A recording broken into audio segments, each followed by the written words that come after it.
هل يا ترى فرص الإصابة بسرطان الثدي متساوية عند كل البني آدمين؟ الإجابة طبعا لا.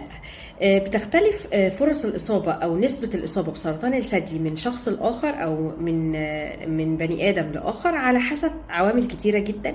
أهم عامل بيحدد فرص الإصابة هي الجنس أو ستات ورجالة.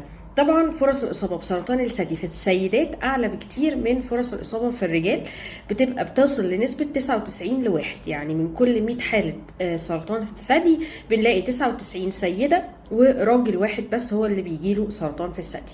فكده الفرص بتاعت السيدات أعلى بكتير. طيب السيدات بقى دي اللي فرصها أعلى بكتير، هل كلهم زي بعض في نسب الإصابة بسرطان الثدي؟ برضو لا.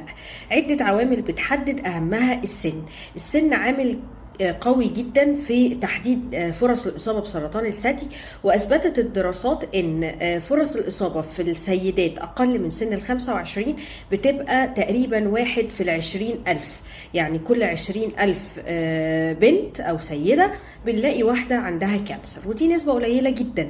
بنيجي عند سن 30 وتبتدي النسبة دي تقل شوية، بتبقى 1 في 2000، كل 2000 سيدة بنلاقي واحدة عندها سرطان في الثدي. بنيجي بقى عند سن 40 بنلاقي 2000 ديت بقت 200، يعني كل 200 سيدة بنلاقي حالة عندها سرطان في الثدي، ودي بيبقى زيادة في النسب كبيرة جدا. عشان كده سن 40 هو الخط الفاصل أو هو العلامة الفارقة في الكشف المبكر العشوائي. يعني احنا بننصح كل السيدات ان أول ما بنيجي عند سن 40 لازم روتين او بطريقه عشوائيه خالص نعمل سونار وماموجرام كل سنه بانتظام، عشان نقدر نكتشف وجود كانسر بدري قبل ما يبقى كتله محسوسه. لان في سن 40 فرص الاصابه بتزيد جدا، بتبقى من 1 في 2000 عند سن 30، وبتبقى 1 في 200 عند سن 40، وبتدي تباعا النسب دي بتقل لحد ما نوصل لسن 80.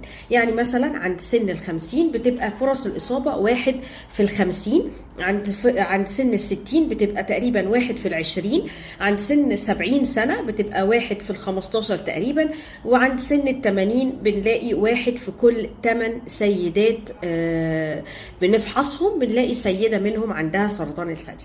ففرص سرطان الثدي متعلقة بالسن جامد جدا، وعشان كده دايما بنفضل نعيد ونزيد ان احنا عند سن 40 لازم نعمل كشف دوري او متابعة دورية لو احنا مش بنشتكي باي حاجه خالص، ولو ما عندناش تاريخ وراثي لسرطان الثدي في العيله يبقى هنبدا الكشف المبكر عند سن 40. لكن لو في تاريخ وراثي، لو في حد من عائله الام بالاخص، يعني الوالده، الاخوات، بنات الاخوات، الجده من الام، فيهم حد منهم جاله سرطان ثدي لا قدر الله، بيبقى لازم نعمل المتابعه الدوريه بسن اقل ب10 سنين عن سن الحاله اللي حصل لها كانسر في الثدي.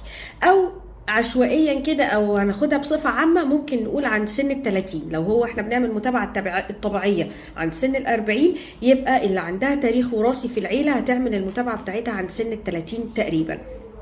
كان معاكم دكتوره ساره زيتون، استشاري جراحات اورام الثدي التجميليه. يا رب اكون افدتكم، وشوفوا فيديوهات تانية كتير عشان تعرفوا اكتر عن اورام الثدي.